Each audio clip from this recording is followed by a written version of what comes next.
Your visa expired. No, this actually goes back to what O'Brien was saying about your GPA being messed up.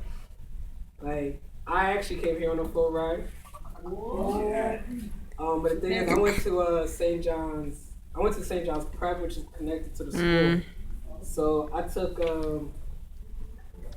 a class my senior year of high school, like college English. I'm thinking for credit for school, so I was just like, whatever. Like senior year, I already had like an A average, so whatever. Like, and you know the teachers in high school where you wouldn't go to class, you go to a guidance counselor.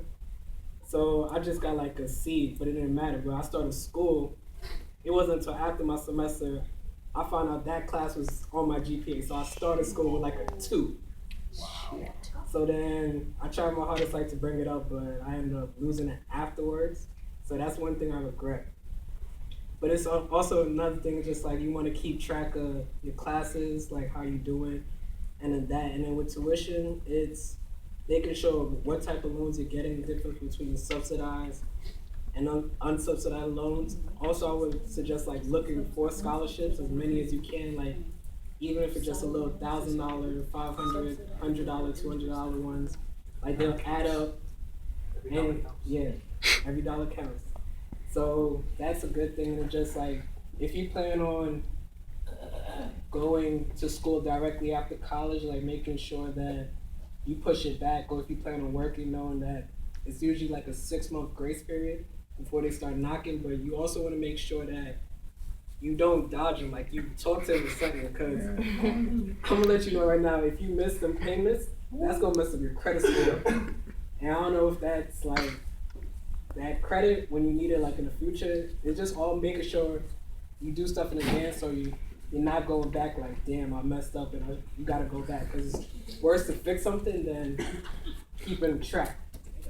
So just making sure, like, even if you are paying loans, paying tuitions, like, just knowing that you're gonna have to start paying it back and figure out what you gotta do and just keeping track of everything. I agree with what Claude said. I had a little bit of money coming in from St. John. I had a lot of student loans. I'm actually paying them back now. It sucks, but I mean, it is what it is at this point. I did what I had to do when I was in school, but at the end of the day, it was still worth it because I got a good education and I graduated. I have a great job, so it was all worth it in the end. But just paying back on time. Otherwise, you're gonna screw up your credit, and that's not good. So. I don't know about these two, but my credit is perfect. Anyway, dealing with financial aid, I had a rough time, a very rough time, man. I had $10,000 in scholarship, every semester, and that was cool and everything, but I still had to pay the difference. You know what I'm saying? So it was kind of tough, whatever, dealing with them. Y'all probably don't know him. This guy named Werner. With the white iPhone? Yes. That was my homie and everything. But you would think that he would hold you down in financial aid. Nah, son. There's no friends. Wait, what does he look like? Yeah. Light skin. He's still Light here. skin. He's still here? He's still I hate that guy. He's the cosmic. I hate that guy.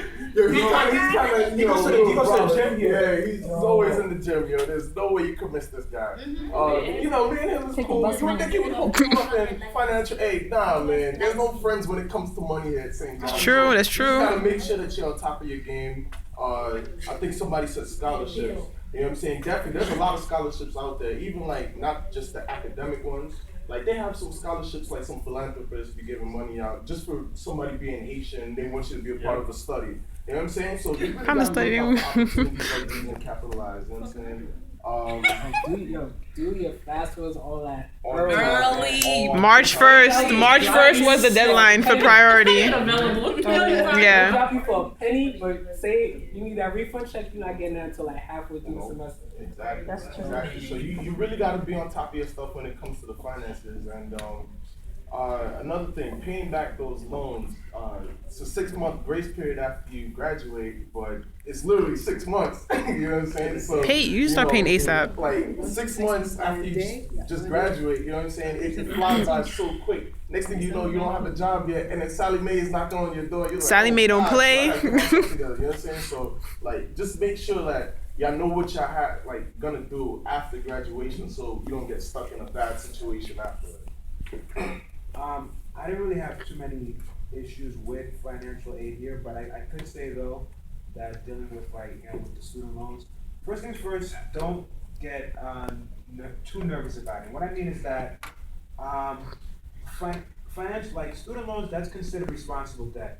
You know, I know people that would be like, oh, you shouldn't get any student loans, but they're gonna get a loan for a car, or they'll get a loan to get something that they don't really need. This is your education. And that's why I always suggest to people, if you're gonna get a student loan, do it for education or a field that you know is gonna be worth it, you know? Don't do it for something that you're not gonna be able to get a job with afterwards, because how are you gonna pay for it back? And like Claude mentioned, speak to them. Like, the government understands that right now student loan debt is one of the biggest national issues. So when you speak to them, they have things in place to help you out. They're not gonna tell you we have these things because they're business, they're for profit. But if you speak to them, they will work out something for you. And definitely, I mean, one thing I would say is just be realistic, understand if what you're doing is worth it, and just make sure you stay on track. At the end of the day, I gotta be honest with you, even though I'm 23, I gotta be real, it's not an easy world out there. You know, I think it's gonna be kind of surprising because, you know, your mom and dad might help you out with a lot of things, and then you're gonna get to a point it's like, wow, like, this is all on you. Like they mentioned with credit, like, you don't have a name, it's just your credit score. That's all you are, you know? So definitely, no matter how young or old you are, make sure you start taking steps today, because you just have to be ready for the world that's gonna be handed to you. Just on scholarships, I have a comment. When I came in, I had most of tuition and all that covered, but I had like 3,000 to 4,000 left over that I needed to pay. Do you guys know when you go to St. John Central, there's like little surveys that you take, they ask you to answer like random questions and then whatever. I got 2 scholarships from that, like randomly selected one day. I remember I was at breakfast one day and they sent me an email saying, oh, you have been chosen to receive like a $3,000 grant or something random. So when they don't tell you that, but they're like, those are alum who donate money to the school, and they'll choose people who are from like low income households, one parent homes, stuff like that. So when you do them, that's how they know you exist.